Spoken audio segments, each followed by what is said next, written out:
Bom dia. Se os irmãos quiserem fazer a gentileza de se aglomerarem nos dois bancos centrais, facilita a comunicação. Caso não queiram, também não são obrigados. Queridos, o nosso tema Eu creio em Deus Pai Todo-Poderoso. Na semana passada nós vimos a paternidade de Deus em relação a Jesus Cristo e em relação a nós.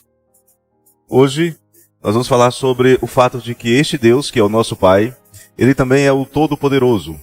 E por que isso era importante? Devemos lembrar que na época da formulação do credo, os escritores, os cristãos, eles escreviam diversos tipos de documentos. Tinham documentos apologéticos, que eram documentos que falavam da fé. Tinham documentos que eram polêmicos, que eles se envolviam em discussões contra os inimigos da fé. E o credo, ele é uma expressão de fé, de certa maneira ele é apologético. Ele não se preocupa com os inimigos. Ele é um documento interno, um documento para edificação da igreja, pura e simples. É um documento para que os crentes tenham um resumo da sua fé. Isto é importante que a gente entenda. Por quê? Porque o credo não se preocupa em falar dos falsos deuses. Porque o credo não se preocupa em falar dos deuses das gentes, os deuses pagãos.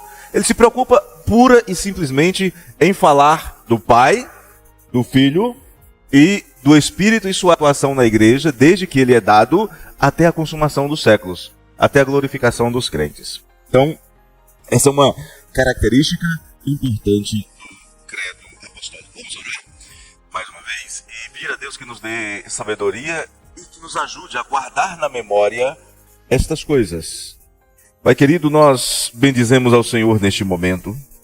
Nós te louvamos porque Tu és digno de honra, de glória, de adoração, de louvor. Nós te adoramos porque Tu és único, Tu és o Todo-Poderoso, Tu és o Criador dos céus e da terra.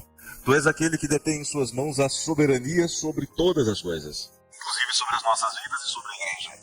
E, Senhor Deus, humildemente nós nos colocamos diante de Ti nesta manhã, pedindo, ó Pai, que o Senhor nos prepare a mente, nos prepare o coração para compreendermos aquilo que vamos estudar nesta manhã. E compreendendo estas coisas, nós possamos, ó Deus, estar cada vez mais habilitados a proclamar as Tuas virtudes, as virtudes do Senhor que nos chamou do império das trevas, nos chamou para o reino do Filho do Seu amor, nos chamou para a Sua maravilhosa luz. Obrigado, ó Deus. Rendemos-te graças em nome de Jesus. Amém. Então, essa característica do credo, de não se preocupar com os deuses pagãos e apresentar a Deus como Deus Todo-Poderoso, mostra que ele foi um documento elaborado para o uso interno da igreja. Se olharmos, se estudarmos alguma coisa sobre o paganismo, e se vocês não tiverem esta paciência, basta ver as revistas em quadrinhos, os poderosos seres lá da Marvel, da DC Comics e etc. É a mesma coisa. É basicamente a mesma coisa. Os mais poderosos dos deuses criados pela mente do homem, por mais poderosos que sejam, eles apareciam na mitologia grega, na mitologia romana, no panteão de deuses egípcios, qualquer outra que você for pesquisar do século II, você vai encontrar uma característica comum. Era pura e simplesmente uma representação daquilo que o ser humano é ou pensa em fazer. Pegavam as capacidades humanas e ampliavam ao máximo. Por exemplo, o homem tem vontade de ser forte. Então eles inventavam um deus ou um semideus muito forte, extremamente forte. Mas ainda assim limitado. O homem tem vontade de ser rápido. Inventavam um deus muito rápido, Hermes ou Mercúrio. Mas ainda assim não era infinitamente rápido. Quando não representavam seres humanos, as faculdades humanas elevadas ao máximo, os deuses pagãos eram representações da natureza, ou então de adjetivos ou substantivos impróprios. Por exemplo, graça, beleza, sabedoria. Então criavam alguém para representar essas coisas. E em relação a isso aí, é óbvio que os estudiosos de ciência da religião dizem que eram só invenções dos homens, eles estão certos. Era só a invenção dos homens. Eles tinham total liberdade para inventar os deuses que quisessem, com os poderes que quisessem, mas todos eles acabavam sendo limitados. Mesmo os deuses que sabiam todas as coisas, que tinham todos os poderes, o Deus absoluto, por exemplo, como eles consideravam Odin na mitologia nórdica, ou Júpiter na romana, eles tinham limitações. Tanto tinham limitações que as pessoas conseguiam se esconder deles, fugir. Então eles tinham limitações. Mas o Deus das Escrituras não. O homem era incapaz de criar uma ideia de todo-poderoso. Eles eram capazes de criar ideias de muito poderosos, mas todo-poderoso, com poder absoluto, o homem não conseguia pensar nisso. Então, a Bíblia vem e apresenta Deus como o onipotente. Omni significa tudo. Potente, aquele que pode tudo. A Bíblia mostra Deus como um ser onipotente. E mais, mostra a onipotência como um atributo ou uma característica especial, e não apenas especial, mas uma característica essencial em Deus. O que é uma característica essencial? É aquilo que, se você retirar da pessoa, ela deixa de ser o que ela é. Ela não é mais aquilo que é. Então, quando nós falamos de atributo essencial, é impossível pensar em Deus. É impossível pensar no Deus das Escrituras sem reconhecer que Ele é o Todo-Poderoso. A Bíblia descreve Deus como aquele que possui todo o poder, como aquele que possui o poder de fazer qualquer coisa, qualquer desejo, qualquer vontade de Deus, Ele pode fazer, desde que esteja de acordo com a sua própria natureza. Isso quer dizer, então, pastor, que existem limitações em Deus? A resposta é, por paradoxal que pareça, sim. A limitação em Deus está em sua própria essência, em sua própria natureza. Querem ver um exemplo? Deus é verdade? Esta é uma característica essencial de Deus. Deus pode mentir? Então é uma limitação derivada de uma característica sem a qual Deus não pode ser Deus. Parece estranho pensar em limitações em Deus, mas a Bíblia fala que é assim. O Deus, inclusive a própria Bíblia fala, o Deus que não pode mentir. Porque Ele é verdade. Sempre verdade. Então, este atributo de Deus de onipotência, ele está em harmonia com a sua natureza, que é perfeita, que é santa, que é justa e amorosa. Alguém quer observar ou perguntar alguma coisa? Tranquilo? Não plantei nenhuma ideia herética na cabeça de vocês? Está tranquilo pensar em Deus como aquele que é limitado pela sua própria essência, dele não vai contra a sua natureza. Perfeito?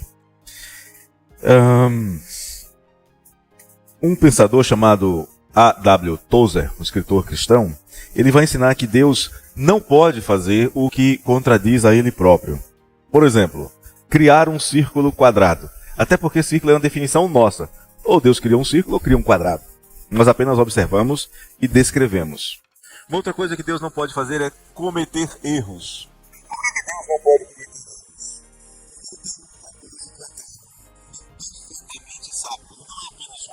erros? Ele é onisciente. Ele é aquele que tem toda a ciência, todo o conhecimento, toda a sabedoria. Então ele não pode cometer erros. Tozer diz que Deus tem poder absoluto, mas nunca usará o seu poder de maneira que contrarie a sua própria natureza. Um exemplo, Deus determinou, antes da criação do mundo, lá na eternidade, quando ele diz, com amor eterno vos amei, ele determinou salvar você. E em um belo dia você ultrapassa o sinal de trânsito, você cometeu um pecado, e agora não vou mais salvar, não merece mais. Deus faz isso? Deus pode fazer isso? É contra a natureza eterna de Deus, porque Ele definiu e decidiu que salvaria você, apesar dos seus pecados, e os seus pecados seriam perdoados em Cristo Jesus, todos os seus pecados, inclusive ultrapassar aquele bendito sinal de trânsito. Então aquela ideia de crente salvo, caído, ganha a salvação, perde a salvação, ganha de novo, perde, conquista, isso não existe à luz das Escrituras.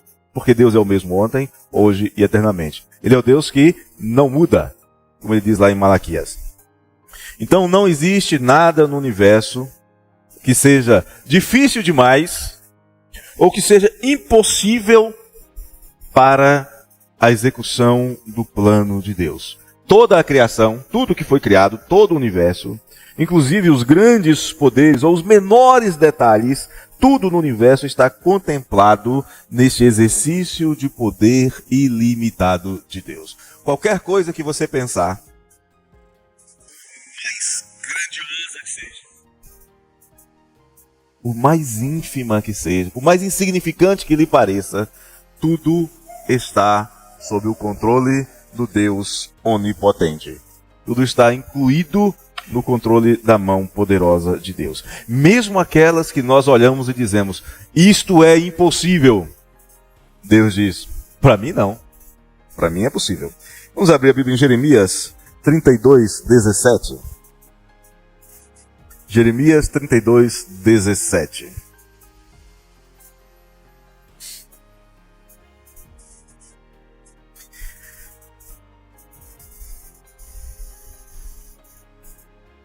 O que nos diz neste texto? Vamos ler juntos.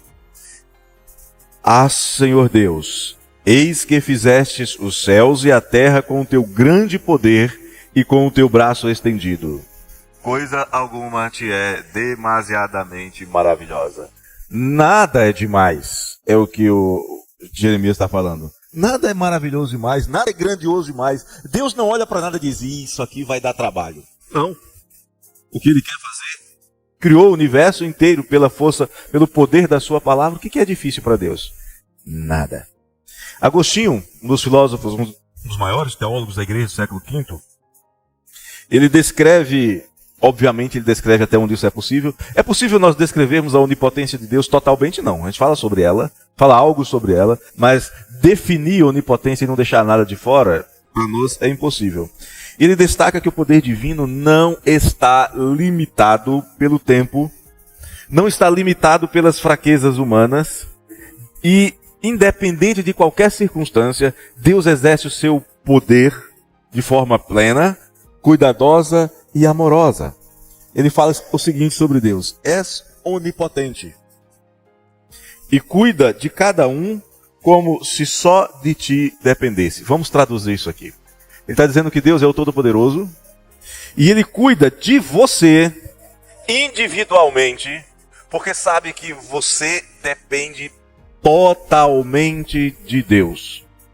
Se Deus por um instante virasse o rosto, a ideia aqui é de que se Ele por um instante resolvesse não dar atenção a você, você simplesmente cessaria de existir. Porque Paulo vai falar lá em Atenas, né, que em Deus nós nos movemos e existimos. Se Deus virar o rosto por um instante, Deus fala assim, não quero mais saber de você. No instante seguinte, instantaneamente, você já não será mais. Calvino, por sua vez, já 10 séculos depois de Agostinho, 1000 anos depois, ele vai dizer que a onipotência de Deus, além de falar de força e de poder, significa também o controle absoluto sobre tudo que ocorre no universo. Ele diz que a vontade de Deus é o princípio supremo de todas as coisas, e nada acontece sem a sua permissão. Nada acontece sem a permissão de Deus. Pense nisso. Quando dá tudo certo, você faz o quê? O que você diz? Graças a Deus. E quando dá tudo errado, você diz o quê? Tem que dizer também, graças a Deus. Por quê? Porque está tudo no controle de Deus. E Ele sabe o que é melhor para você, mesmo que você sinta dor naquele momento. Tudo está sob o controle de Deus, o Deus que faz com que todas as coisas, que fez com que todas as coisas cooperassem para o seu bem na plenitude dos tempos, ao enviar o seu filho Jesus. Israel olhava e dizia, estamos sob opressão. Deus dizia, eu estou mandando para vocês o príncipe da paz. Então tudo está sob o controle de Deus. Quando a gente gosta e quando a gente não gosta. Tudo está sob o controle de Deus. O escritor mais conhecido da maioria da juventude, C.S. Lewis, ele diz que a onipotência de Deus está sempre em harmonia com a sua sabedoria e com a sua justiça. Ele diz que Deus pode fazer tudo que é logicamente possível, mas jamais fará o que é absurdo.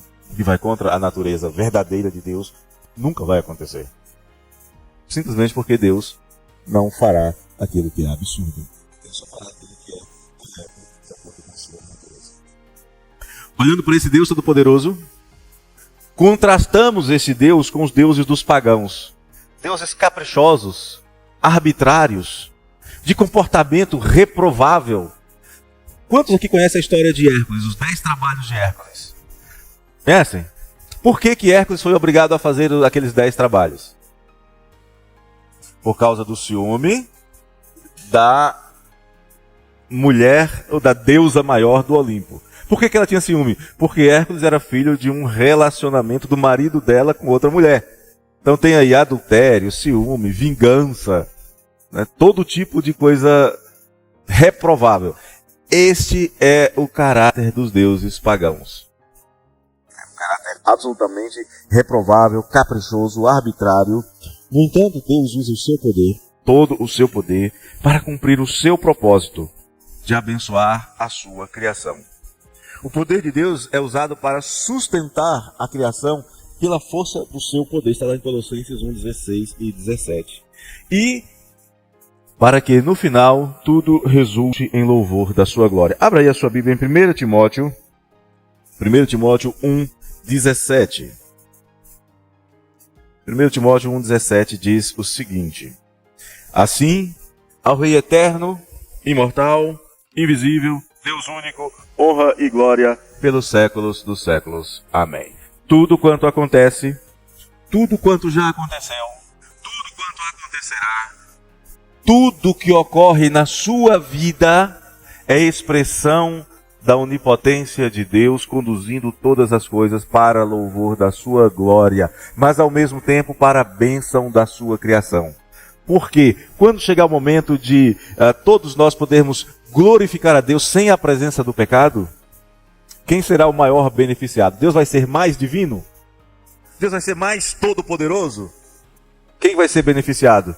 Nós que seremos glorificados. Nós que ficaremos livres do pecado. Nós que ficaremos livres da dor, da angústia, da tristeza, do choro e da morte. Nós seremos os grandes beneficiados quando chegar o momento de Deus ser glorificado por nós sem a presença do pecado. Mais uma pequena pausa para alguma eventual pergunta. Alguém quer perguntar alguma coisa? Tranquilo? Fala, Manuel.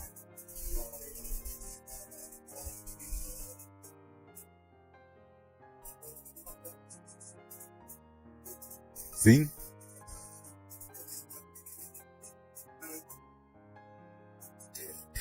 Quando eu erro, 2 atributos de Deus são glorificados. Isso não quer dizer que eu vou errar voluntariamente só para isso, para que isso aconteça. Porque o Filho de Deus não vive no pecado. Ele tem que lutar contra o pecado.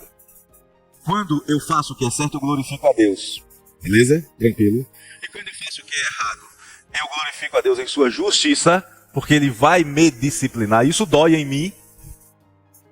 É claro que toda ofensa contra Deus também dói em seu boníssimo coração. E eu não consigo imaginar um filho que ama ao pai e à mãe pensando, vou fazer isso. Que ama de verdade. Vou fazer isso só para papai me dar uma disciplina. E aí papai vai exercer justiça, né? Não, a gente não faz isso. Mas quando eu peco, eu estou me colocando sob a justiça de Deus. E Ele vai agir com justiça, Ele vai disciplinar com justiça. E também eu glorifico a graça de Deus. Porque mesmo eu sendo pecador, Ele não me rejeita para sempre. Ele não muda de ideia a meu respeito. A sua graça infinita é maior do que a minha transgressão.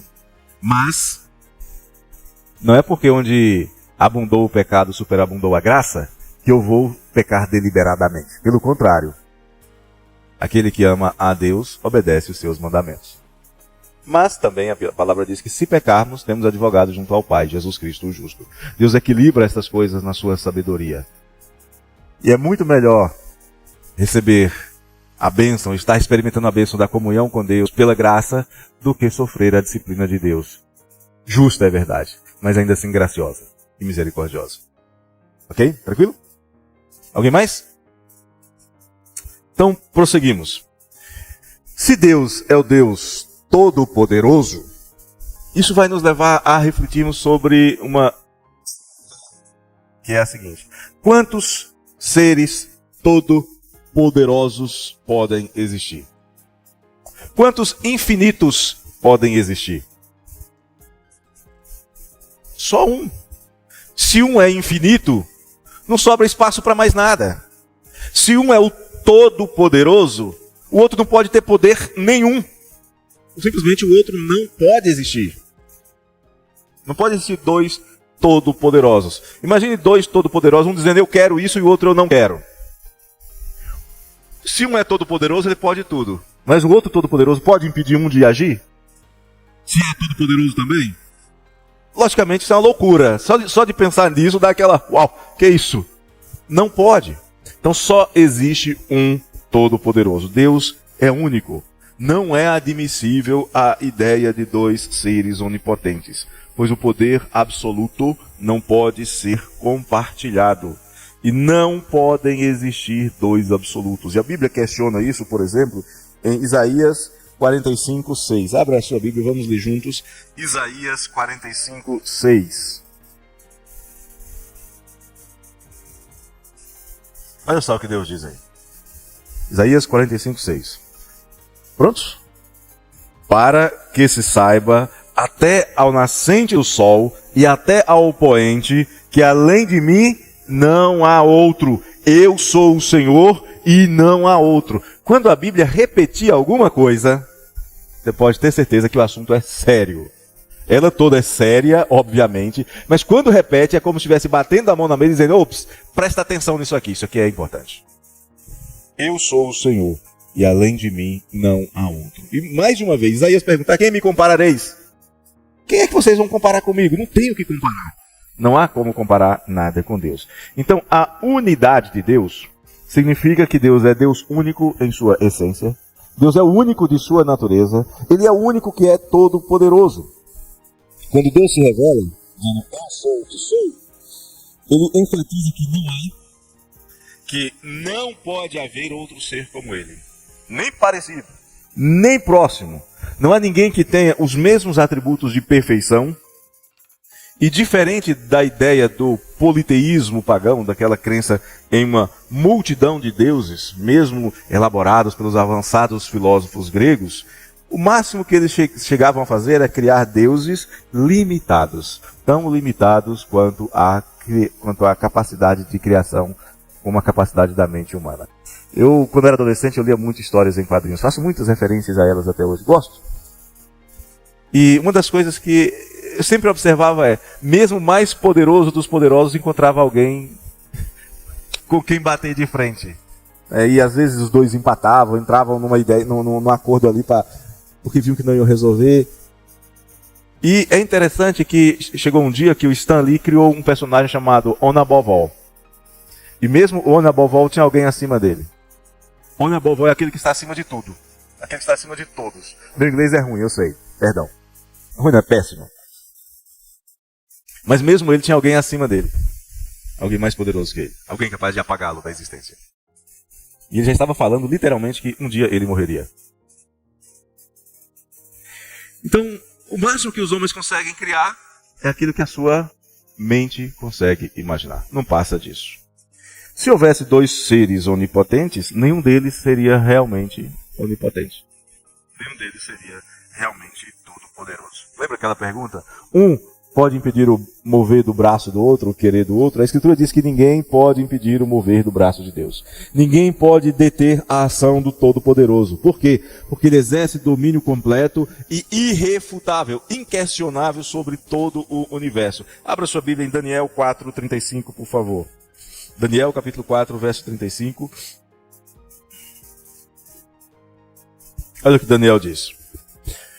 Juntar todos os seres humanos do planeta, não sei quantos bilhões já são, mas se juntar todos, com toda a sua força, com todo o seu pretexto, porque é o homem mais poderoso da Terra, juntando todos eles, Daniel 4:35 diz assim, todos os moradores da terra são por ele reputados em nada. Só aí já bastava. Junta tudo, é nada. E segundo a sua vontade, ele opera com o exército do céu. Deus está dizendo assim, eu comando mais do que a própria terra. E os moradores da terra. Não há quem lhe possa deter a mão, nem mesmo questioná-lo dizendo, que fazes? O que você está fazendo, Deus? Por que você está fazendo isso? Deus não precisa explicar. Ele faz. Ponto. Pura e simplesmente. Então, por que ele faz isso? Porque ele é o soberano, todo-poderoso. Então, só pensar em divergência, alguém que pudesse divergir do Senhor, já contraria o princípio da perfeição divina. Se tudo que ele faz é perfeito, como é que é possível divergir do que é perfeito? John Frame vai dizer que Deus é o único ser onipotente, porque a verdadeira onipotência é indivisível. Não pode haver divisão naquilo que é absoluto. Ele é e pronto. Nós, derivadamente, recebemos poderes, mas são extremamente limitados e podem ser divididos. Vou dar um exemplo. Quem manda em casa? É um governo compartilhado. Alguém pode dizer, é o homem que manda. De fato, biblicamente, quem governa o lar é o homem. Mas é um governo compartilhado. Ele não manda em tudo o tempo todo. E nem pode.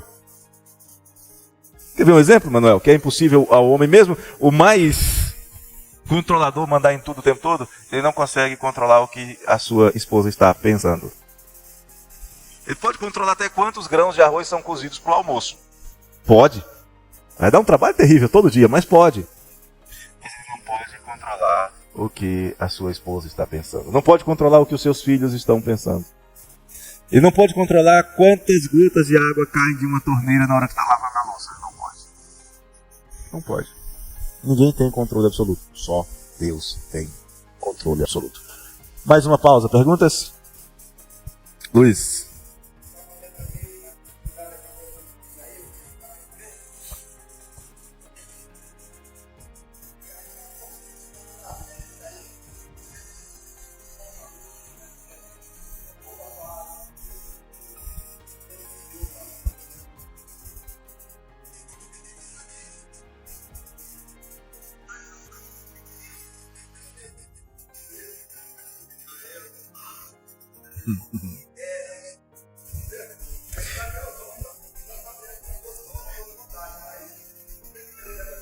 Então, vamos pensar nisso historicamente. No ano de 605, Deus mandou a Assíria invadir Jerusalém. E levou uma galera para a Babilônia. Entre esses, Daniel. E lá Daniel se torna quem ele é. Perfeito? Nesse ínter, enquanto Israel está em Babilônia, são criadas as sinagogas. E os israelitas são espalhados por todo o Oriente. Alguns para a Europa, inclusive. Quando Jesus nasce, pessoas que ouviram Daniel, descendentes dos que ouviram Daniel, vêm a Belém adorar o Senhor Jesus. Quando os cristãos são perseguidos, eles fogem por toda a região e vão para onde? Para as sinagogas criadas nos dias de Daniel. Mais uma coisa. O Império Romano invade Jerusalém, invade Israel, toma posse de Jerusalém e oprime Israel durante o período do nascimento de Jesus.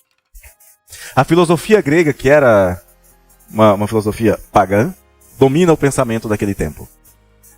Deus juntou assírios, gregos, romanos, na plenitude dos tempos. Quando Jesus nasce, o mundo está relativamente em paz. As pessoas podem viajar tranquilamente pelas estradas romanas, senão não teria como sair de Jerusalém para evangelizar o mundo. As pessoas falam a mesma língua, o grego, estão sob o mesmo sistema de governo bem organizado dos romanos, e havia todas as sinagogas espalhadas por toda a região, porque Deus levou os judeus para o cativeiro babilônico.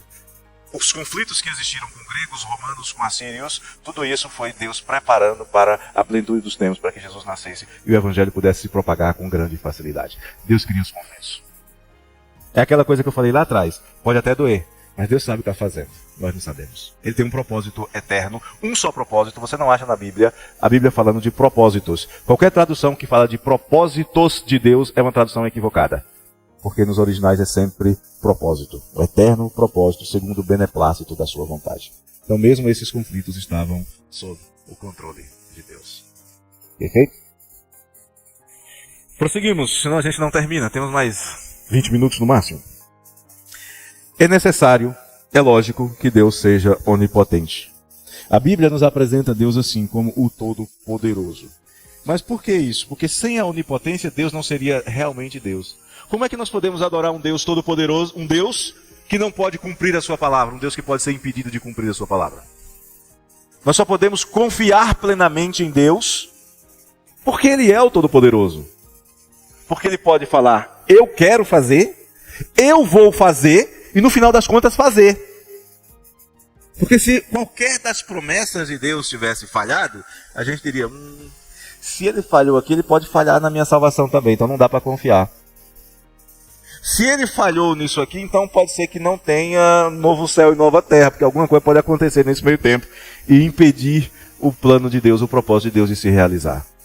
É necessário que, para ser realmente Deus, por isso que todos os que foram criados pela mente humana são falsos deuses, para ser realmente Deus, ele tem que ser todo-poderoso. É o fato de ele ser o todo-poderoso que garante a realização de todas as suas promessas, inclusive aquela, crer no Senhor Jesus e será salvo. Crer no Senhor Jesus e os seus pecados serão cancelados e vocês receberão o Espírito Santo de Deus. Somente sendo todo-poderoso é que estas promessas são simplesmente e perfeitamente realizáveis, sem qualquer chance de dar errado. Não vai dar ruim, como gostam de dizer os adolescentes. Não vai dar ruim. O que Deus prometeu vai acontecer. Se Ele prometeu que vai salvar você pode confiar. Aconteça o que acontecer, pode cair uma bomba atômica do lado da sua casa. Ele vai salvar você. Porque Ele é o Deus Todo-Poderoso. Correto? Somente um Deus Todo-Poderoso poderia criar o universo. Isso demonstra o poder ilimitado de Deus. Somente um Deus Todo-Poderoso pode governar o universo. Não acontece absolutamente nada que esteja fora do governo de Deus. Nada.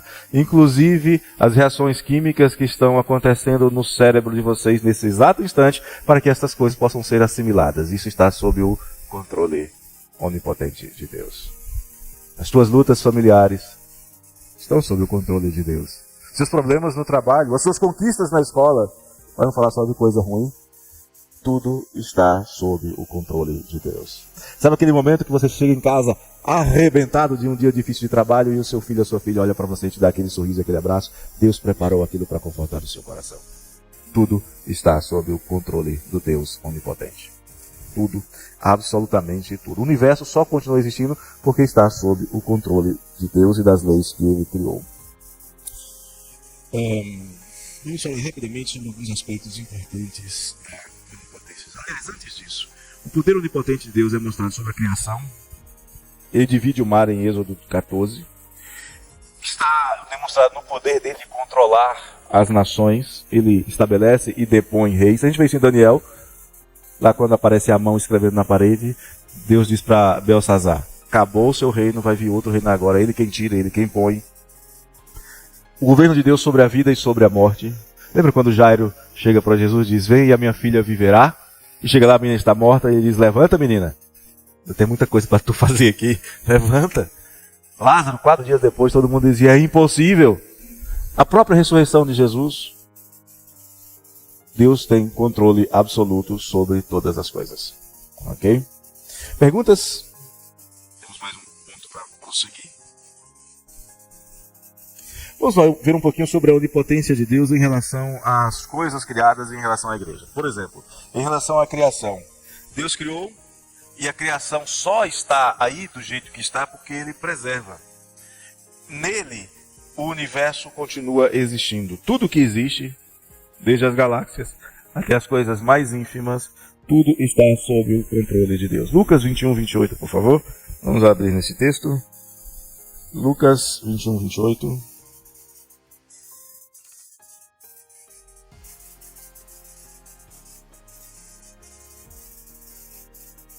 21:18, perdão.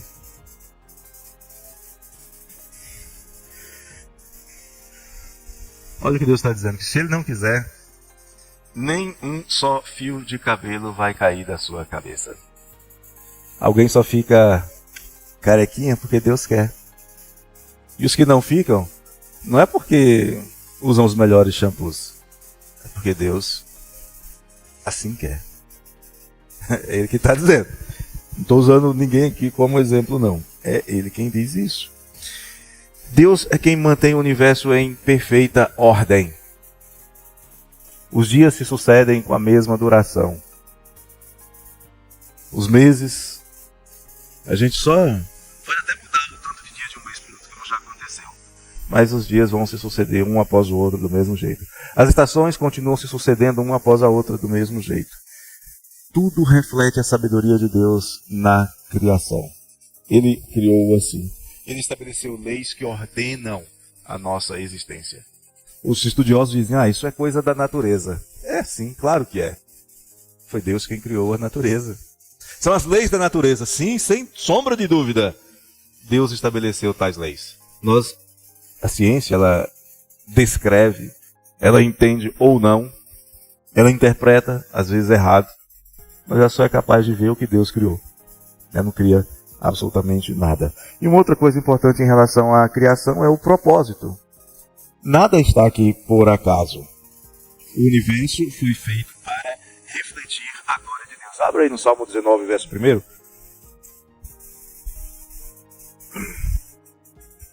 Aí está escrito aqui que os céus proclamam a glória de Deus e o firmamento anuncia a obra das suas mãos.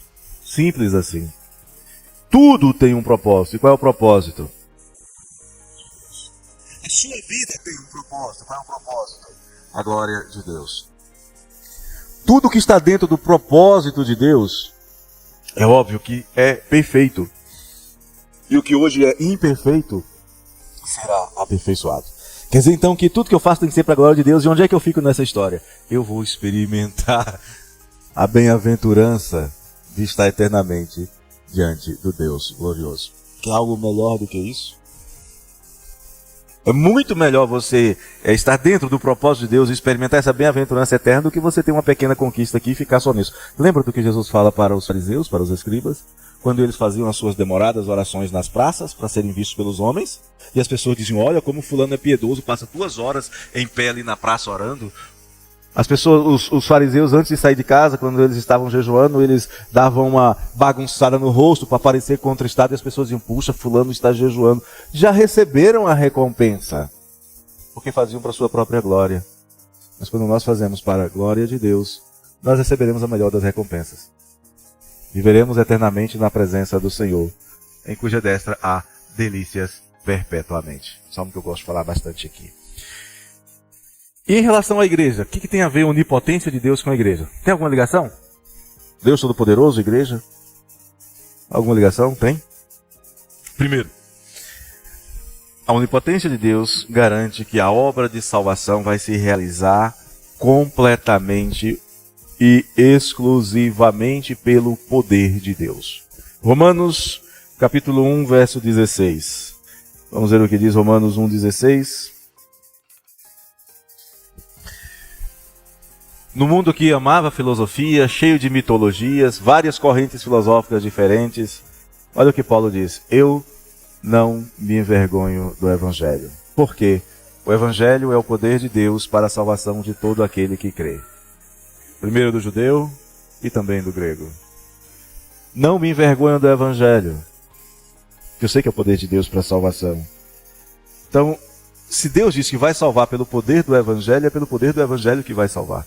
Independente de qualquer filosofia, de qualquer teologia, de qualquer corrente de pensamento sociológica, antropológica, independente da ciência, da política, da economia, ele diz que vai salvar pelo poder do Evangelho, então ele vai salvar. É a onipotência de Deus, o poder absoluto de Deus que transforma vidas, que tira o pecador do pecado, que livra o pecador da morte, que o livra do inferno e que o conduz a uma vida de santidade, uma vida na sua presença e, finalmente, que o conduz à vida eterna com Deus. Salvação, transformação, mas também preservação. Se nós olharmos a natureza da igreja, é um absurdo que a igreja ainda exista. Como pode um bando de gente, só falando, resistir ao Império Romano que queria destruí-lo na fogueira, na boca dos leões, dos ursos? Como é que pode? Gente, só mesmo explicando, só falando sobre um tal de Jesus que morreu em Jerusalém, conseguiu sobreviver ao Império Romano. Como é que pode a igreja conseguir sobreviver no meio de países da cortina de ferro? Especialmente nos anos 70 e 80. Como é que pode? Como explicar que a igreja que esteve tão apodrecida nos séculos 10, 11, 12 e 13, de repente se levanta em busca de santidade? Como explicar que do meio do lodaçal, da idolatria, da simonia, a igreja se levanta em busca de pureza? A resposta é: Deus disse que as portas do inferno não prevaleceriam contra a sua igreja. Porque é dele, porque ela está guardada na mão do Todo-Poderoso. A única explicação para a igreja existir é o poder de Deus. Muitos aqui provavelmente viveram um período da sua vida que simplesmente falar de igreja era chamar para briga. Né? E estão aqui. Eu tinha uma dificuldade muito grande em falar eu amo Jesus. Como é que pode eu sou homem e vou dizer que eu amo homem? Eu tinha dificuldade. O poder de Deus vem, muda isso, quebra essas barreiras. Quaisquer barreiras. O poder de Deus, a onipotência de Deus também se manifesta na sua providência. Nosso Deus é o Deus que responde orações. É o Deus que proporciona à igreja a satisfação de todas as suas necessidades. Não é a satisfação de todos os seus desejos. Os nossos desejos podem ser de pronto rejeitados por Deus. Mas as nossas verdadeiras necessidades, elas são supridas por Deus, de acordo com a sua vontade soberana, no tempo e no modo que Ele próprio determinou. E isso traz para nós um conforto, que é o conforto de saber que, seja qual for a circunstância, aconteceu lá no meio do mundo pagão, seja qual for a circunstância, o Deus amoroso, o Deus todo-poderoso, Ele se importa conosco em cada uma das situações em que nós estivermos vivendo. Mesmo aquelas que são aparentemente impossíveis, e mesmo aquelas que resultam no que para muitos é tragédia. Vou contar uma história para concluir. O século XVIII para o século XIX foi um período marcado por missões em lugares antes inalcançados pelo cristianismo e pelo mundo ocidental. E aqui na América houve uma equipe de missionários que vieram para trabalhar numa determinada região. E eles começaram a fazer o trabalho, iam bem, e em um determinado momento os navios com que eles vieram foram embora e ficou um grupo. E esse grupo acabou se desentendendo com os nativos. E no decorrer de alguns dias entraram em guerra e os nativos, que eram também canibais, começaram a matar os colonizadores e os evangelistas. E no final, sobrou um único homem. E esse homem sabia que no dia seguinte ele morreria, porque os índios viriam para fazer o seu almoço, para caçar a sua presa. Você nessa situação, qual seria a sua última preocupação? Você tem uma última noite. Qual seria a sua preocupação? Aquele missionário pegou a sua agenda, pegou o seu diário e anotou, durante aquelas últimas horas que ele tinha, ele foi anotando todos os erros que eles cometeram no relacionamento com os nativos. Deixando instruções para os que viessem, porque ia vir gente de novo, deixaram os navios, foram embora, mas voltariam, deixando instruções para que aqueles que viessem não cometessem os mesmos erros e fossem bem-sucedidos na evangelização daquele povo. E ele faz as suas anotações, ele fecha o seu livro, ele esconde o seu livro dentro da igreja, o que restava da igreja ainda que eles haviam construído. No dia seguinte, os nativos vêm e fazem o seu repasto. 4 meses depois, chega um navio vindo dos Estados Unidos para aquela ilha onde eles deveriam estar e encontram as anotações. E elabora uma nova estratégia de evangelização. A última preocupação daquele homem foi: como eu posso fazer para que o poder de Deus alcance essas pessoas? Pastor, faltou, então quer dizer que Deus falhou na sua providência? Não, queridos. A providência de aquele homem estava salvo e a providência de Deus era estabelecer um meio para que aquele povo fosse salvo também. Para nós pode parecer uma grande infelicidade, uma grande derrota. Eu tenho certeza que aquele homem, ele viu seus últimos momentos com o mesmo sentimento de Paulo. Combati o bom combate. Completei a carreira. Guardei a fé. Esse conforto só pode ter quem crê no Deus onipotente. No Deus que cuida de cada uma das nossas necessidades. E é por isso que nós podemos dizer: eu creio em Deus Pai Todo-Poderoso. É esse o Deus em quem nós cremos. Concluo